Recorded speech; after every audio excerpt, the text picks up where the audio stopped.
You either own what's happening or you own your reaction. And that's part of really understanding how to get these shackles off. It's saying, okay, I own this. Designed to encourage, empower, and educate real estate professionals by sharing best practices from business leaders that are proven winners. I'm your host, Kyle Malnati, and this is Calibrate Real Estate. Broadcasting from the Mile High City, thank you for tuning in to the Calibrate Real Estate Podcast, hosted by Kyle Malnati. Our esteemed guest today, the gentleman to the left of my screen here as I look online, is Damion Lupo. Damion, thank you for joining us today. It's a pleasure. Thanks for having me, Kyle. All right. So as you may know, our podcast audience, we are simulcast. We're on YouTube if you want to see us. We're also on Apple Podcasts and Spotify if you want to listen in as you're driving to work or on your morning jog or as you're walking around the park with your dog. So what we'd like to talk about today is Damion Lupo is passionate about retirement, passionate about financial services. He's written a dozen books or so. I've got at least 11 here. He's a best-selling author. I have started to crack the book, the Reinventing Your Life book, Reinvented Life. And Damion, let's talk about financial underdogs. Let's talk about the 400 or some odd podcast interviews where you've been interviewed. What makes your message so attractive, and kind of how did you get in the start in this space of helping people understand retirement? Well, here's the interesting thing. There's a lot of chatter on money, and it's mostly what we hear a lot of sales pitches. And when we talk about financial advisors, the typical financial advisor is selling insurance or some type of financial instrument like a mutual fund. What they're not really doing is cutting to the truth, really going raw and digging into people's both their thinking and the reality of their financial lives. And that's really what I do naturally. It's what comes through in all the different books and everything that I do in teaching. It's just cutting through all the BS and it's going to the heart of the matter. Here's a common example. I'll talk to somebody and I'll say, so what's your number? And they go, what number? And I said, the number where you feel like money's not a part of it's no longer in the equation. Like it's out, there is no more money concern. They go, 6 million. And I go, why? And they go, well, because that's what I need. And I go, how do you know? And they go, well, I don't know. And I say, well, what are you spending? And then they go, oh, well, that's like 14,000 a month. I go, great. So you just have to create 14,000. It's not 6 million. They go, oh, and it's literally asking different questions. Most people they go, well, I need help. And then somebody says, great, I'll sell you a mutual fund that'll make 8% a year. And then you're good. Just save up $7 million. So we don't really ask the right questions. And I got really pissed off hearing how this whole system was set up and watching everybody retiring broke and giving up their lives to hope for a pension or a pile of cash. And really what they were doing is smoking a bunch of opium. That was their strategy. It was like the stupidest thing I've ever seen, but the entire population is doing it. So I've spent my entire life fighting for the underdogs, and because I feel like I am one of them, and really it's through the truth. It's cutting through all the nonsense, and that resonates with people because they're tired of being lied to and sold and spun, and there's the sexy and the sizzle. I think people are over it. What they're looking for is real, authentic, raw, true. Well, and I love that. You crack me up with hopium. What a fun way to look at it, because it's true. You kind of get people that get drunk or high on this whole idea.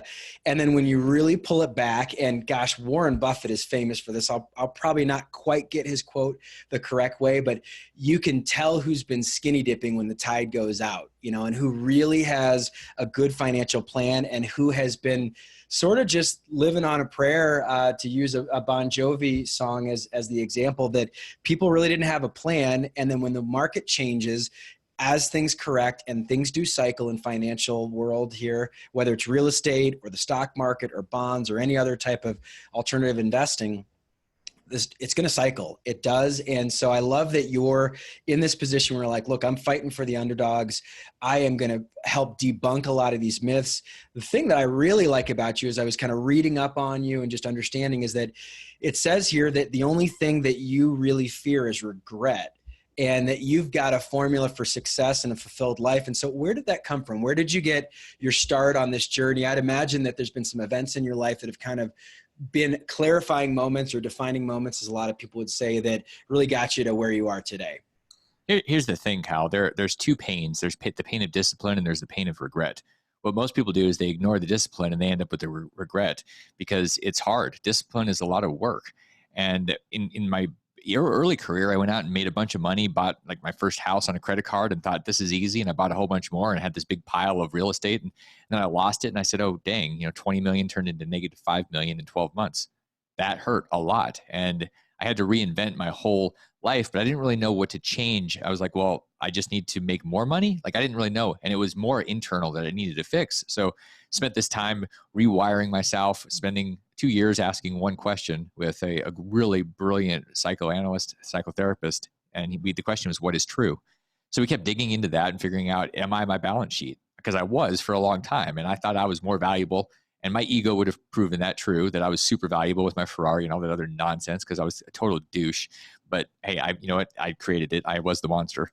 And I got to the point where it all went away and the universe was giving me an opportunity to learn about why I was here, because it wasn't more money in the bank account. And huge problem that people think, they go, well, if I get the money, then everything is good. And I'm like, no, you're still with you and you are the problem. You're also the answer. So I got through that process and I said, okay, well, I'm not the money. And I think I'm here to teach, and I'm not really sure. And I'm kind of bumbling along. And then I had this event, and it was where my dad got really sick. And a few weeks before he passed away, we sat down and he looked at me and he said, you know what? There were so many things that I wanted to do. And I had regret stab me in the heart. And I said, I don't think I said anything. I just probably started crying. And I'm thinking, wow, that was somebody that ran out of time.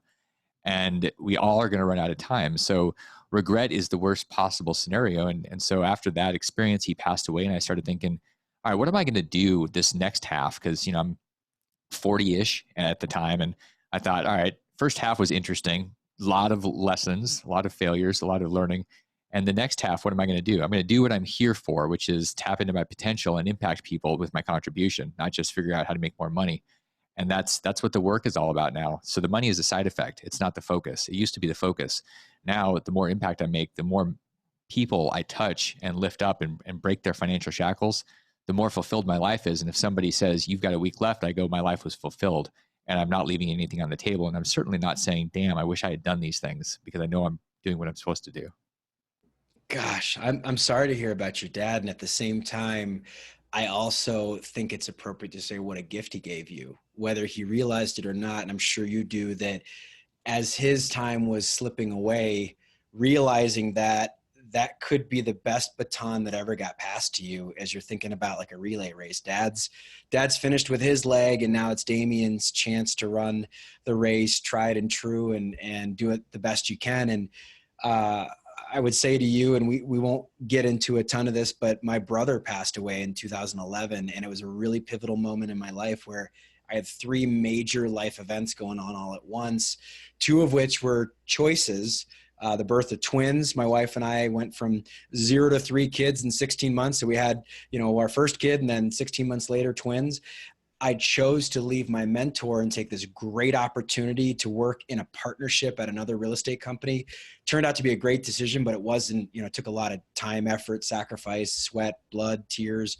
And then the final one was a God moment where it was just, I didn't realize that I was going to have that little period of time with my younger brother. And so all of those things, it's such a clarifying moment when you lose a loved one. And I've learned from having that happen myself, I never say I understand, because everybody's journey is a little bit different in how they experience that.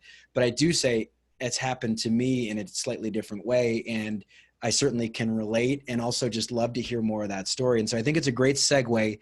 I was reading your book, Reinvented Life, as we were preparing for this, and I came across a section of the book called Fear versus Faith. And I'm going to quote this. It's page 109 for anybody that's got the book and is reading it. True freedom is the ability to make choices based on values rather than choosing out of fear or guilt. Free people make commitments because they feel it's the right thing to do, and they have faith that their decisions are in alignment with their core. Responsibility for your actions isn't a chore or curse. Instead, it means you're reaping the good you sow in keeping your relationships healthy and loving, as well as being able to say no to things you shouldn't be responsible for. So that really touched me as a way of preparing for our interview. And it was a great segue into just what you talked about, that you had some decisions that you really faced that man in the mirror and said, hey, look, if I'm going to be changing some of the things that I'm not happy about, it's going to start with me. And I think that you've probably gone through a major journey to get there. You talked about going through that from a psychological standpoint, also obviously losing your dad.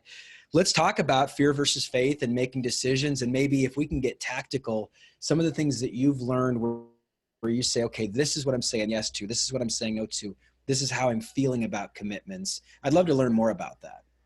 So this comes down to a really pivotal shift. And that shift was when I said, okay, what am I missing? Because it feels like a foundation is missing. And this happens in business. It happens in life. It's like going out and dating someone because they happen to be attractive. And that's what your guideline is. You just like, oh, that person's hot. And like, okay, so why? Beyond the hot, it's kind of like looking at an investment or a business. That looks fun. Let's go do that. You know nothing about it. And the market, it's like, oh, that looks good. That's called Polaroid. It looks good, but it's dead. So when we talk about our baseline, our starting point, I didn't have anything that was guiding me except for the word more. It was a 4-letter word. Literally, it's terrible because what is more? Is more better? No, more is more. So I didn't have anything guiding me called values. And that was it. I hear more and more people talking about this, and there's a good reason, because if you don't have values, you don't have any guidelines. And so you'll do anything that makes your glands happy. Like, hey, that feels good. Ooh, first order consequence, which I also talk about in the book, where the donut tastes good. And guess what? You keep doing that, you're going to end up with a third butt. So you got to kind of shift here, and you got to really think about, do the hard work, the thinking. What are the values that drive you? And what happens when you narrow it down? And I'm not talking 47 values. Like, more is not better. More is confusing.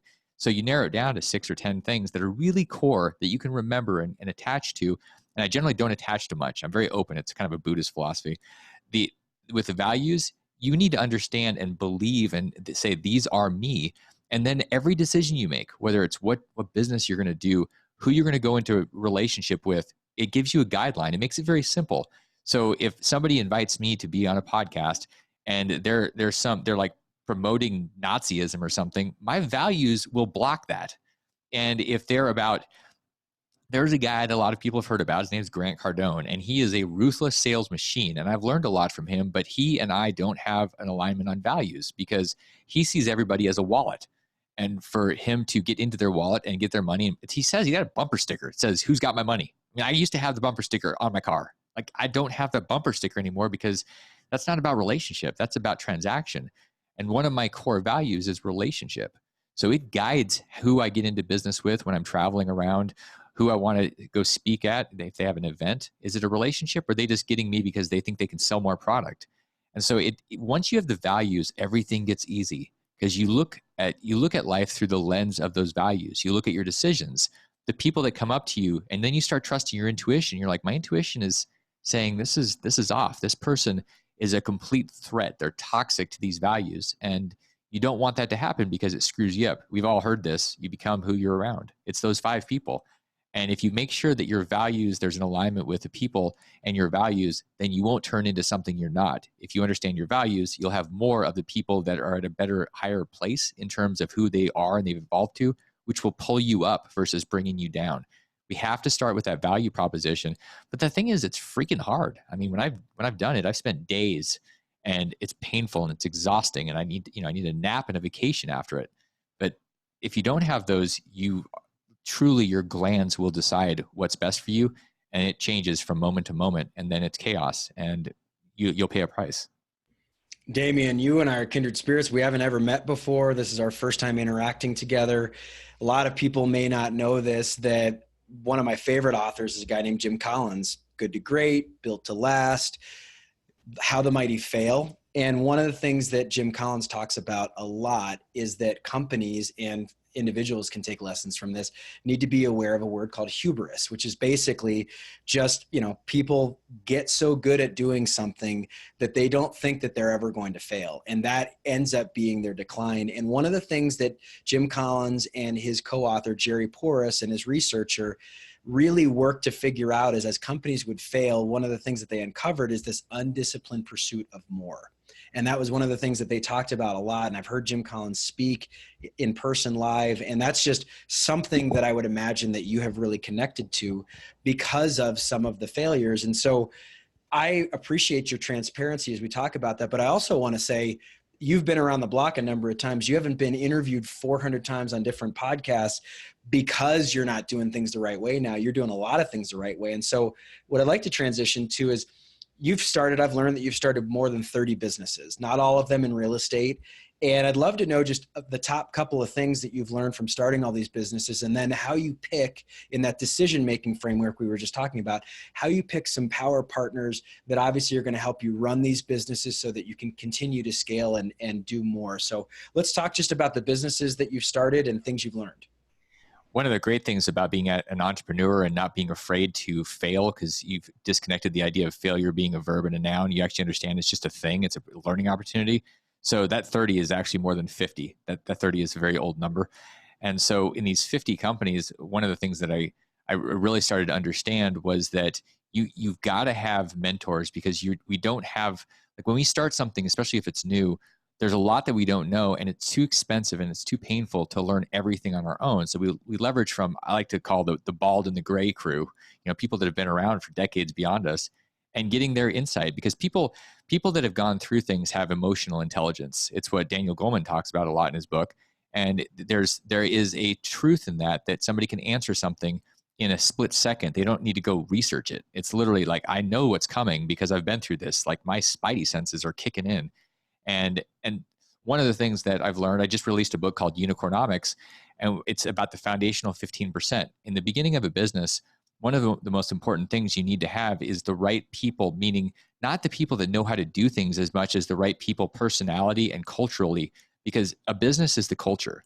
It's why Chick-fil-A is over shooting everybody, including like the Ritz-Carlton. They have a culture. It's a culture of connection. It's a culture of caring. And when I'm looking at my people and the people I'm bringing on for businesses that I'm building or running, I'm looking at them through the lens of this culture we're creating. And I use something called the Culture Index. It's an incredibly powerful tool that helps you filter people based on who they are and what they're going to thrive in what space they're going to thrive in. People, Jim Collins talks about this, the bus, get the right people on the bus. Well, that's great. How do you do that? Because the people will show up and they're like, oh, they're cool. They're a good person. Like this person's going to be fun. But I mean, how are you filtering them? Because you enjoy having a beer with them? Like that is a terrible way to hire, but that's how a lot of people do it. They go, it's my buddy, or, this person, or, dumb things like this person's an attractive looking person. So let's bring them on because we need attractive people in this business. I'm like, what are you running, a strip club? Like what is your deal here? So we need better ways to set ourselves up, because once you get that first 15% set up, there's an 85% likelihood that your business will work if the market actually likes your thing. So most people just start going out there and shooting things. They're like, they throw money at advertising, they hire somebody because they need stuff done and they're burned out. That's crazy, and you're unlikely to ever have it work. And that's pretty consistent. And this is work that the understandings in this book, by the way, are based on 50 plus companies and also Buckminster Fuller. And if you ever wondered who the smartest person in the 20th century was, his name is Bucky Fuller. I mean, Einstein said that guy is the smartest guy that I've ever seen. Bucky Fuller had these concepts, and he was way ahead of his time. And so I studied him, and it's hard. Like it's hard to get past the first page in most of his books because you're like, well, what alien is this? But the truth is, he just got it. He understood the universe. He understood God. He understood these powers that influence everything. And if you tap into those and stop letting your ego drive the ship, and you actually understand the universe is on your side to conspire with you, you realize, wow, this isn't that complicated if I will sit still and be present enough to hear the message. Gosh, I love all of that. And so we're talking a lot about mission and what you can do to make the world a better place. And I really connected with your mission to free 1 million people from financial bondage.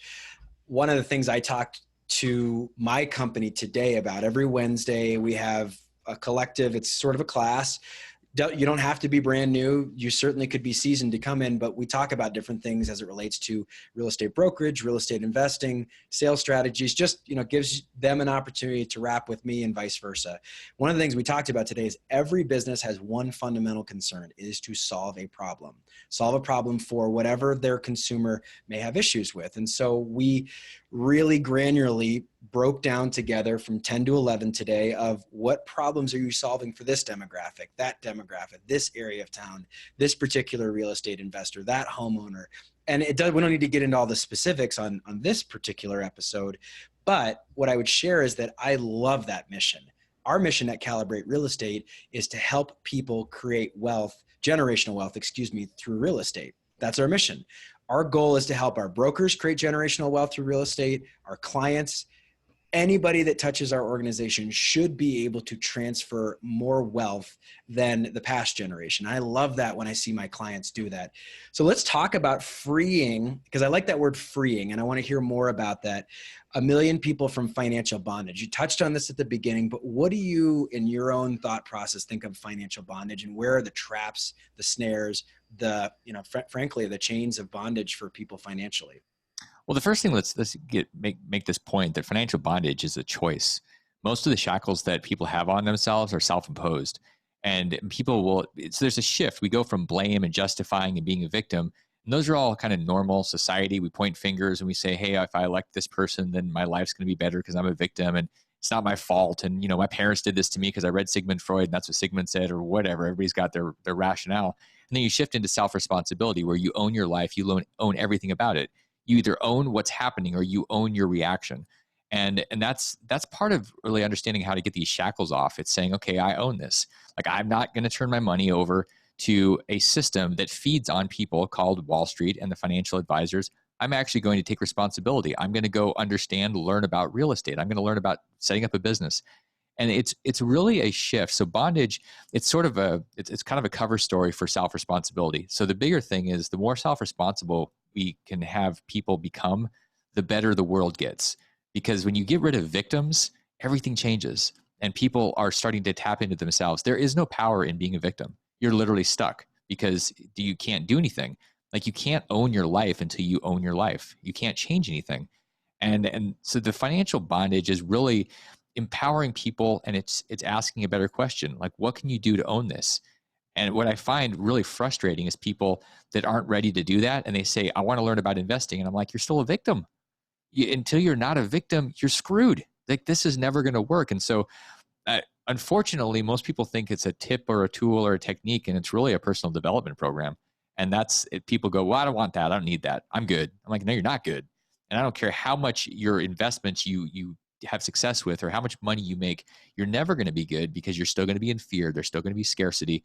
And it really comes down to a choice. If you want to be responsible, the part of the responsibility is owning the fact that things take time. There are seasons. One of my favorite people in the world, it was Jim Rohn, and he passed away, and he's kind of like the godfather of personal development. He's sort of influenced everybody that's out there in some way or another. And he would talk about seasons. And what I see people doing is saying, one of my favorite examples was a woman came to me about 15 years ago, and she said, I want to be financially free. And I said, okay, what's your number? She said, well, I need to make $5,000 to $6,000 a month. I go, okay, totally doable. How much money do you have? She said, 50,000. I said, okay. I mean, I started with negative 6,000 because I borrowed on my visa to buy a house. I go, okay, that's possible. How long do you have? What's your time frame? She said 6 months. I said, you are going to have a $50,000 seminar where you're going to learn a lot. You're not going to have any money at the end of it. She said, what do you mean? I know I can do this. And I said, good luck. And guess what happened in 6 months? Money was gone. And she had learned some things like, oops, maybe I shouldn't do that again. But this is the problem. People are impatient, and they don't understand that legacy wealth, whether it's with real estate or something else, and I love real estate for that, it takes time. People that are in the top 1% or the 10th of 1%, the people that do what they want with their lives, they didn't create that in 6 months or a year or two. It took years and oftentimes decades. And when you allow yourself the time for seasons to happen, things grow and the fruit happens. But if you just want to be a hunter and go flip a house and you think that that's going to be wealth, you're never going to get there. It's always going to be a speculation move. Gosh, I love that, especially that last part.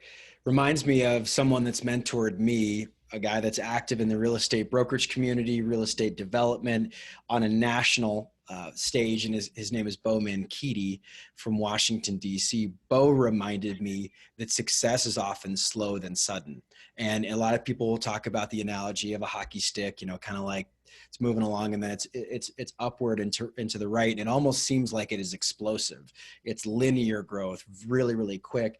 But a lot of times as you're planting those seeds, as you're grinding away, as you're doing whatever adage you want to use, it's slow and then sudden, slow and then sudden. And I love that Bo reminded me of that in an interview he shared with me, which I didn't realize who this was credited to until we did some research. But Bill Gates said this, is that typically people underestimate what they can accomplish in 5 years and far overestimate what they can accomplish in 1 year. And I see that happening all the time, whether it's people buying an investment property, people wanting to get into real estate brokerage, or people just wanting to improve their lives. It's like, what can I do in a year and a year and a year? And then a lot of times they put some goals down and they're amazed at how far they surpass them in 5 years. And a thought leader I've been following a lot lately is a guy named Ed Milet. He has built this career around coaching, consulting business owners and pro athletes when they hit the height of their career and they never expect to get there. What the heck do you do when you need to retool and set new goals? So I love all of that. And I want to pause for just a second because we're not quite at the end of our time together. We've referenced a couple of resources, some books you've written. How do people connect with you, Damion? How do people find some of these books? Where can they pick them up? And what are, you've written like a dozen books or more. What are some of the go-tos if people want to really kind of get into some of your classic content? The best place to start, and I think this is really, it's a place where you want to start if this resonates with, if I resonate with you, it's asking the better questions. And the better questions, a really easy place to enter that is at damionlupo.com. There's a workbook you can download. And when you get that workbook, it has questions. These are basically the questions inside Reinvented Life. And see, here's the thing. I don't think that I know anything about you or I know better than you do. I think you know better if somebody will help you with the right questions. I think all the truth is sitting in there if you just tap into it. And I think that that's one of the mistakes for a lot of people are looking for gurus and coaches and people that can give them the answers. Dude, those people don't have the answers. You do. It's just a matter of what the question's being asked and whether you're willing to honor the truth or whether you're going to fight it or your ego is going to take over. So if you go to that site and get that workbook, it's a great way to start. It's either going to inspire you or disrupt the crap out of you. I love it. Either way, it's going to impact you. So Damion, Damion, Lupo, Lupo.com. For those of you that were maybe rewinding that, you can write that down. So we didn't even talk about this. We didn't even prepare for this, but it is on page 195 of Reinvented Life. I highlighted some questions. And I thought it would be fun, and I'm not trying to put you on the spot, but I imagine that you probably thought through these quite a bit. So I liked 2 questions, and I'm going to ask them actually in reverse order. Question number 3 that I highlighted, so this is the second question I highlighted, but it's number 3 in the list. For a period of 1 month, try removing, and you put in parentheses, trashing, donating, gifting 1 item per day from your home and limiting, parentheses again here, with the exception of food, the inflow of non-essential items to 1 per week. I imagine that's an experience you've probably done multiple times. I went through a class called Satisfied that was led by a pastor. It's a video series where we actually had to do that. Count up our clothes, count up our shoes, like actually take an inventory of different things and then start giving stuff away. I never did it for 1 day per month, but I would imagine that was a cool experience for you. So what did that teach you? What did you give away? Let's just talk through that on some questions and actions.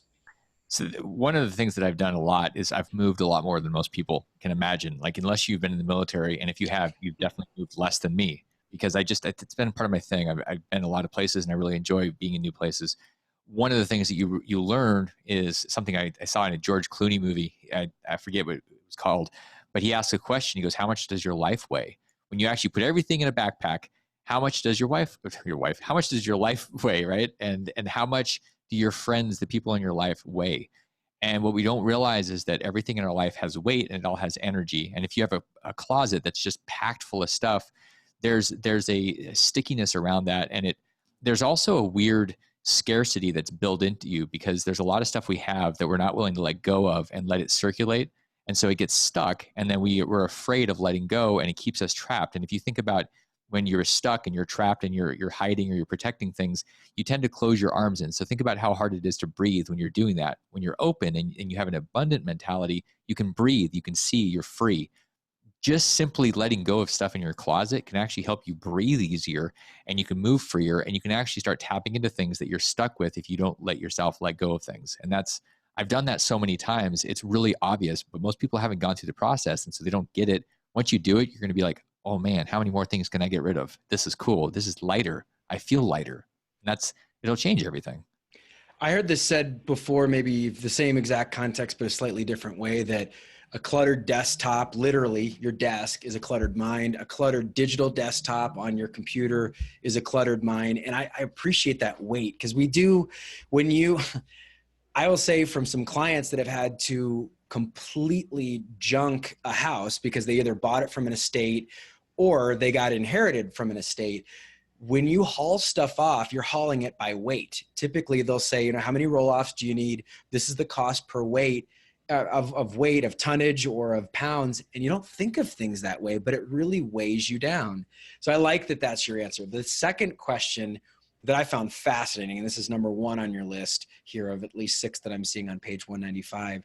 If your home was on fire, what are the 3 things that you would grab on your way out the door? So when you came up with that question, does that come from any personal experience, or where did that question come from? And what are your 3 things? Well, I think I asked my dad that question a lot because he was one of those super hoarders, and not in a very healthy, well, there's nothing healthy about hoarding. But when you see the television show, imagine 10 times worse. And that was my dad. And so when he passed away, I was the guy that, because I'm the dummy that was on the will that said, yeah, I'll take care of this stuff. And I went up there and cleared it out. And I got super sick because it was so cluttered. It was full of just toxic nonsense. And I got to weigh all of his stuff. And it was by the ton. And it was just like ton after ton. And all the things that were valuable in his mind, most of it went into the landfill, which is really sad if you think about it. Somebody's life work. There was just a little teeny bit of stuff that was actually valuable. The rest of it was just nonsense. And so I would ask him all the time, Dad, if your house was on fire, what would you take? He's like, it's a stupid question. I go, yeah, it's a stupid question for a hoarder because you're attached to everything. And you know, when I think about what I would take out of my house, like I've been gone, and sometimes like there have been storms and things, or there's been events when I go, gosh, I wonder if my house is still there, or my condo. And then I go, well, what if it all was gone? What would I really miss? And I was like, well, I mean, what matters to me is my relationships. And I'm like, what can I not get back? Because everything's on the cloud, and I can replace my passport, and I can get another phone, and everything's synced up. And I go, what really matters? I mean, shoot, even all our photos now are all digitized. So all this stuff that we spend so much time protecting, what can't be replaced? What can't be replaced are the people. You can't just go duplicate a person. So why are we spending so much time on our stuff? Because we're addicted to it and we're not willing to let go. And so if I'm running out of my house, do I really care? No, I'm running out because I want to actually be out there to be in relationship. If I'm attached to 3 things, maybe I get stuck and burn up with the house. I think the idea is, can you detach from your stuff? It's a bigger question than the 3 items. Like of course, everybody wants their passport and their cell phone and whatever, their money, or I don't know. It's all replaceable. And that's what we have to understand, that if we actually want to have freedom, it's not about having a bunch of cash, because it's the things that are not tangible. Freedom is those relationships. And when I lost the money, one of the things that I found was that I didn't really have any relationships. And it sucks when your life goes away, all your stuff, and then you're like, wait, I don't have my stuff. I have no people, nobody to hug me, nobody to commiserate. Like you go, wait a second. Okay, next time let's actually focus on the relationships. And the money will take care of itself if you're on purpose. The relationships will not. They will go away. It's kind of like sex. You cannot have passive sex that you're not. If you're engaged, good. If you're not, it's going away. Like nobody wants that. Who wants a partner that's just going to say, okay, here, do me? Like, come on, give me a break. You got to be focused. You got to be involved. And that's what relationships are. Oh my goodness. I've never had it described to me that way. And you're right. You are right. So what I would say to that is that you are absolutely correct. And I've heard this described twice about this particular question, that your house is on fire. What do you grab? I interviewed a 30 under 30, a Realtor Magazine 30 under 30 that was a classmate of mine. So we were both class of 2012, which was a gritty class because we were that class that kind of rose out of the recession. And his name's Michael Wolf, and he's from Southern California. And his house actually burned down. He and his wife were fortunate enough that, and I don't want to spoil too much of the story because it was for content for a book that we'll end up putting out to the marketplace. But the concept of the story is he and his wife are asleep. She wakes up and hears some crackling. It sounded almost like water coming out of the ceiling. She woke up and she knew, she had this intuition that something was wrong. And so they got up, they ran out of the house. I can't remember if they saw smoke or what was going on, but the attic was on fire. And what they ended up finding out happened is they went overseas on a vacation. They were doing a big remodel and the roof was being replaced while they were gone. Well, in this area of California, you get Santa Ana winds that will pull winds one way or the other. And it actually pulled embers from a wildfire into their attic is basically the diagnosis of the fire. And so Michael, who's a real successful real estate agent, his wife works with him as well. They're standing there watching their house burn down. And he talked to me about the things that they really felt were important, that were crushing, that they lost. And it was a lot of the photos and the family heirlooms and things you just can't replace. But the thing that came out of that was the outpouring of support and the relationships that they realized that happened because of that. And all of this where they're like, you never are really sure who's got your back or who's feeling for you until that happens. So the second example is a little bit more famous version of that is Brian Buffini, real estate coach and expert, an author of a book called The Immigrant Edge, and a great podcaster, great podcast listening. If you've never listened to the Brian Buffini show, his house burned down. And that was something he's written about. And you really do think about those things. And it seems cliche, but it really isn't, because it's true. And the reason why it seems cliche is you've heard it time and time and again, but it's relationships. And I feel like the biggest failures, if I'd call them those in my life, are the times where I sacrificed a relationship over an objective. And I pressed really hard into a goal, and I've lost sight of what I was doing to a relationship with someone that was close to me. And those are the times where I'm like, man, I really wish that I did something different. So I completely agree with that question and your answer, and just wanted to add to that. Finally, as we end our interview here, I have two questions actually that I ask every guest. One is more tried and true that we've asked on every single episode. The other is become newer based on a podcast we did. So we'll do the newer one first. So I'm thinking of the movie Happy Gilmore, if you've ever watched it, but we all have these happy places. And I think as we talk about simplicity, as we talk about all of your moves, and I'm seeing behind you there the map with a lot of red pins in it, I know that you've been to a lot of places because it's a world map. It's not even just a map of the US. What's your happy place? Life gets stressful. You don't feel centered. You don't feel balanced. You feel like you need to kind of get back to that happy place. It could be physical, it could be mental, but what's your happy place? The place for me, when I'm teaching martial arts, I get lost in that moment. It's the most present I've ever been and ever am in general, is when I'm in that flow state where it's fascinating, because there's something we do in martial arts called randori. It's multiple man attack. And so I'll have 4 or 5 people attacking me, and I'm at the point now, I've been doing this for a long time, and I'm in there, and I get so present that people are coming at me, kicking, punching, I'm throwing them around, teaching while I'm doing this, and meanwhile protecting them from running into walls and banging heads and everything else. And it's because it's such a pure place. It's when you talk about pure bliss or pure joy, I've had some amazing experiences, and we've touched on some, like when you're with your partner and you're connecting in a deeply spiritual, emotional, physical way. That's pretty cool. For some reason, going into that space where I'm maneuvering people around, and that grounded in that space, it's my best place. And so I love being there. And when I'm not there, my body gives me feedback. Problems start happening. It's because I'm not finding my true joy. And so I know that I'm there, and I know when I'm not there. And I think when we tune in, we're present enough to know those things. It's pretty obvious where we need to spend more time. And then if we're not there, we go, okay, how do I fix my life? Go back to that space. Oh my goodness. I am picturing the visual of multiple attackers. I'm just sensing bull in a ring. I was not a martial artist. I did play competitive and team sports, and I could just picture that. And what a wonderful training exercise, both as the person that's training others, but then you're training yourself of these are real life situations that could happen, and you don't know where it's all coming from. And you're trying to structure it so that people don't get hurt as you're doing a martial art exercise, but it's also a sense of life. Like there are times where you feel like you're getting attacked from all angles, and how are you going to respond? You would share that, and I wrote it. You own what's happening, and then you also own your reaction to it. And I love that just completely centers it. Great answer. Okay, final question. It comes from a song that I'm very, very much in tune with, and I really enjoy, that's on Christian radio. It's called Dear Younger Me. And the idea here is the author or the songwriter is writing a letter to themselves now that they're a little bit older, a little bit wiser, a little bit more experienced. You talk about bald heads and gray hairs and scars and things that have happened throughout life. So I have dubbed this Dear Younger Me application of writing a letter to yourself as, what's the advice you wish you knew when you were 22? What's the advice you know now that you'd impart to someone in their 20s, or if you had a chance to do this back to the future moment, you can zero back into your 22-year-old self and say, hey, if there's something I would tell you, it would be this. What's that advice that you might give to your 22-year-old self? So there weren't as many dings back when I was 22. Now it's a ding and a ting and a twing and a tweet. And I mean, there's just so much distraction. And so the advice I give people, and there's an addiction that's going on. It's crazy what we cannot stop connecting to these devices.